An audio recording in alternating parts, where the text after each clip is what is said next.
Nous y voilà. Bonjour Bien. Charles, Bonjour Adélaïde. enchanté, bienvenue à bord. Bien, c'est parfait. On y va? Allez, on y va. Allez, c'est parti. Charles Claden, première.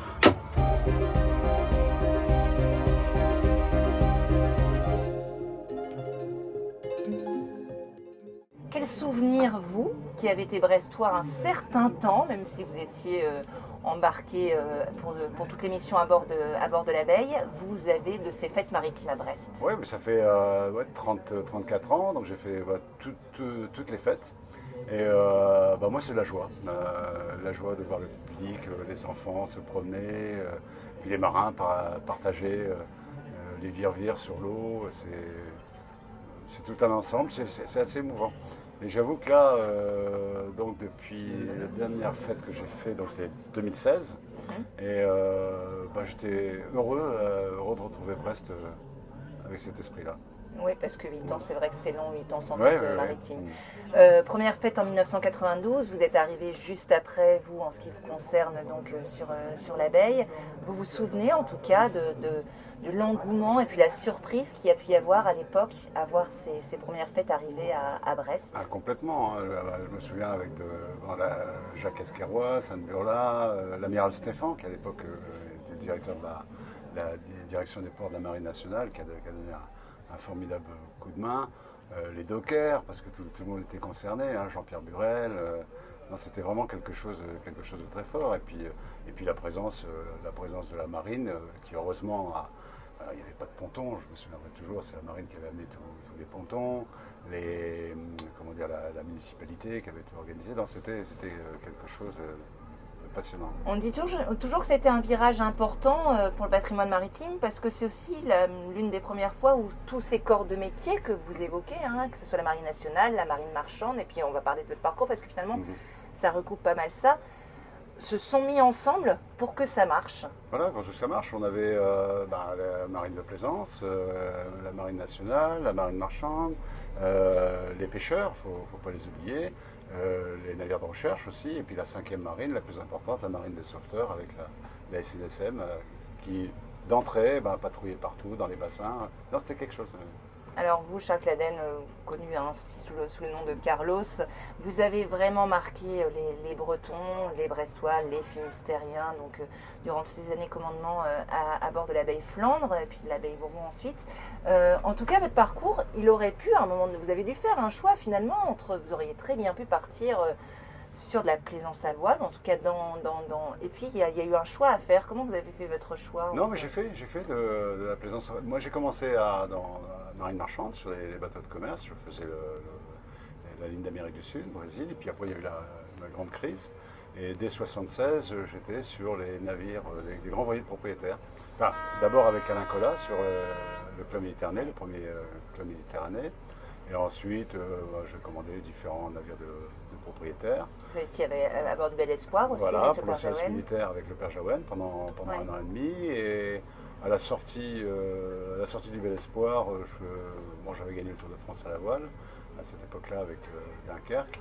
Et on m'offrait un bateau pour faire la Transat. Et en préparant le bateau, j'ai rencontré un des commandants de la Baie Flandre de l'époque, qui m'a parlé de son métier. Donc ça, c'était en l'hiver 79-80. Il m'a parlé de son métier, et dès le lendemain, moi, la Transat ne m'intéressait plus. Je dis, il faut que je rentre au remorquage de sauvetage. Et pourquoi à l'époque, vous vous souvenez qu'est-ce qui vous a... D'abord, parce qu'il y avait la prise de conscience après la Moco-Cadiz. La Moco-Cadiz, j'étais ici. Donc il y a eu tout un tas de choses. Et puis, cette façon de faire du sauvetage, je me suis dit, je vais pouvoir me faire plaisir dans un métier de mer et en même temps être utile. Donc ça me plaisait beaucoup. Vous avez senti que vous seriez plus à votre place en fait, Dès que je suis rentré, j'ai senti que c'était ma place. Dès que je suis rentré sur le bateau, la première fois que j'embarquais, je me souviens toujours, c'était à Brest sur la baie Flandre en avril 80. J'ai senti que j'étais à ma place. Ça a tout de suite été le déclic et le soulagement de me retrouver là.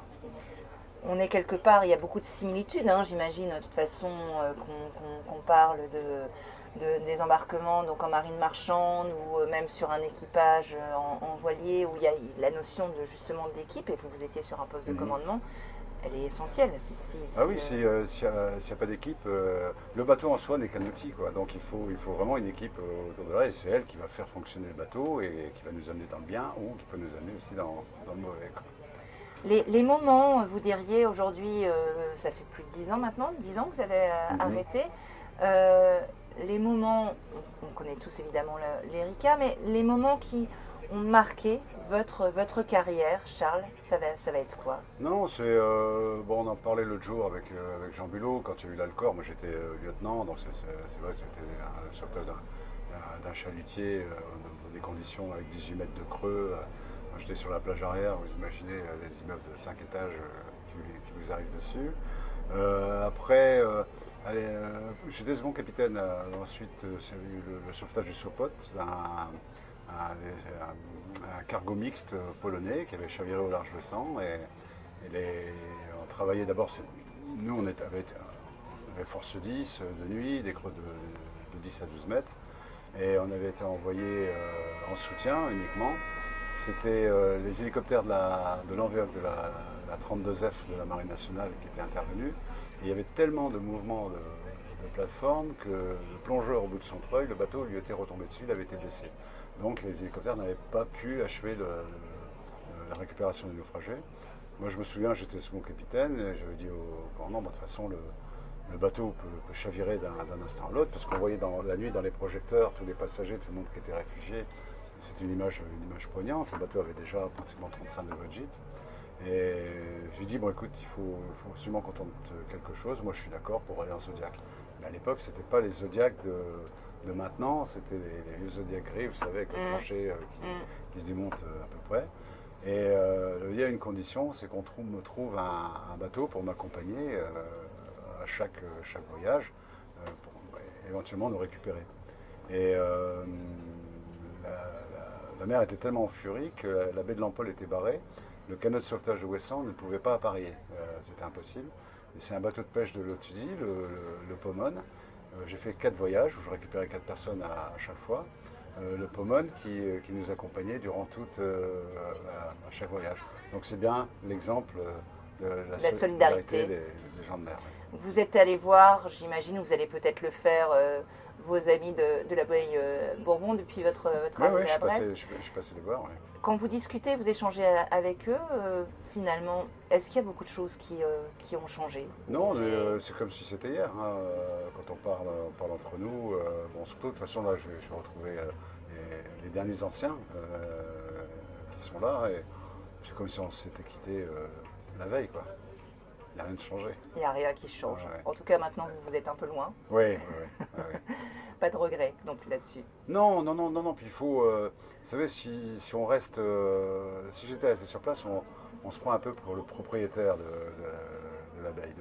Le fait d'avoir mis de la distance, ben, c'est très bien. Et puis, mes camarades ont fait leur preuve et c'est formidable. Bien. Pour terminer, je vais vous demander de choisir, question courte, réponse courte. Je vous dis Atlantique, Pacifique. Atlantique. Sans hésitation. Mm-hmm. Je vous dis capitaine du Belém ou capitaine d'un trimaran de course? Capitaine du Belém. D'accord. Le mutin étant un navire de la Marine nationale ou la Belle Poule? Oh, le mutin. Ouais. D'accord. Vous êtes assez carré dans vos réponses. J'aime bien les vieux old gaffeurs. Hein. Finistère ou République dominicaine? Ah, Finistère quand même. Finistère. Vous y reviendrez peut-être. Tout à fait. Ok. Merci beaucoup Charles. Merci. Un grand merci à vous.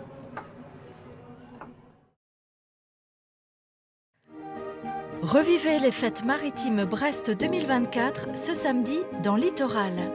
Félix embarque Sophie et Arthur dans une aventure unique et magique, à terre et en mer, 6 jours de fête en immersion totale. Les fêtes maritimes Brest 2024 à revivre ce samedi à 20h40 dans Littoral et sur France.tv.